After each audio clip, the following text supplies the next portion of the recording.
নমস্কার বন্ধুরা, সবাইকে আমার ইউটিউব চ্যানেল আয়ুর্বেদের পক্ষ থেকে সবাইকে আন্তরিক শুভেচ্ছা ও অভিনন্দন জানাই।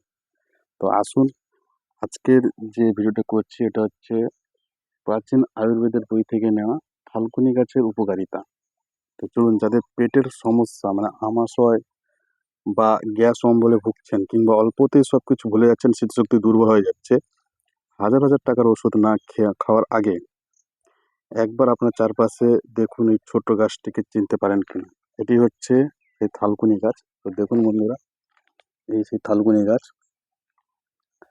এই কিন্তু আপনার বাড়ির আনাচে কানাচে অবহেলিত হয়ে বড় হচ্ছে। তো এই গাছ যদি নিয়ম মেনে 1 সপ্তাহ খেতে পারেন, তাহলে আপনার শরীরে এমন কিছু পরিবর্তন আসতে পারে তা আপনি কল্পনাও করতে পারবেন না। তো চলুন জেনে নেওয়া যাক এই থালকুনি গাছের উপকারিতা ও কিছু জরুরি সতর্কতা। তাই ভিডিওটি না টেনে শেষ পর্যন্ত দেখুন। তো প্রথমত বলে রাখি, যাদের পেটের সমস্যা রয়েছে তাদের সমাধানের জন্য, যদি আপনার দীর্ঘদিন ধরে আমাশয় বা কোষ্ঠকাঠিন্য সমস্যায় ভুগে থাকেন, তাহলে থানকুনি পাতা আপনার জন্য আশীর্বাদ। এটি পেটের ভেতরে আলসার নিরাময় করে এবং হজম ক্ষমতা বাড়িয়ে দেয়। দ্বিতীয়ত হচ্ছে স্মৃতিশক্তি ও বুদ্ধির বিকাশ। আপনি জানেন থালকুনি পাতাকে ব্রেন টনিক বলা হয়। এটি মস্তিষ্কের কার্যক্ষমতা বাড়ায়, যার ফলে স্মৃতিশক্তি প্রখর হয় এবং মানসিক চাপ বা দুশ্চিন্তা কমে। বিশেষ করে পড়ুয়া পড়ুয়া বাচ্চাদের জন্য এটি দারুণ উপকারিতা। তো এই দুটি রোগের সঠিক খাওয়ার নিয়ম হচ্ছে,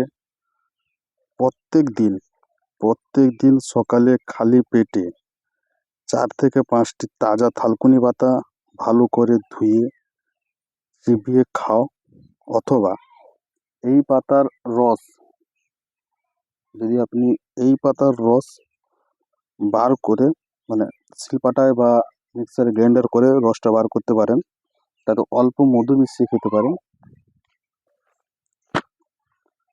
সতর্কতা বলে রাখি আপনাদেরকে, উপকারিতা যেমন আছে তেমনি কিছু সতর্কতাও রয়েছে। তো উপকারিতা যেমন আছে তেমন কিছু সতর্কতা কিন্তু মেনে চলতেও হবে। প্রথমত, গর্ভবতী নারীরা এটা থেকে দূরে থাকবেন। যাদের বাচ্চা হয়েছে, যারা বাচ্চা বুকে দুধ খাচ্ছে, তারা চিকিৎসকের পরামর্শ নেবেন যে এটি খাবেন। তৃতীয়, যাদের লিভারের বড় সমস্যা রয়েছে তারা কিন্তু থালকুনি পাতা থেকে অতিরিক্ত খাওয়া একদমই উচিত নয়। তৃতীয়ত, যে কোনো জিনিস অতিরিক্ত সেবন করা ভালো না। একটানা 2 সপ্তাহর বেশি খাওয়া যাবে না। পরের মাসে আবার 2 সপ্তাহ করে খাবেন। তো প্রাকৃতিক এই ঔষধি ভিডিওটি যদি ভালো লেগে থাকে, অবশ্যই একটি লাইক দিবেন এবং শেয়ার করবেন। আর এরকম স্বাস্থ্য বিষয়ের দারুণ দারুণ টিপস পেতে আমাদের চ্যানেলটি সাবস্ক্রাইব করে রাখবেন। দেখা হবে আগামী ভিডিওতে। ততক্ষণ আপনারা ভালো থাকুন, সুস্থ থাকুন। ধন্যবাদ।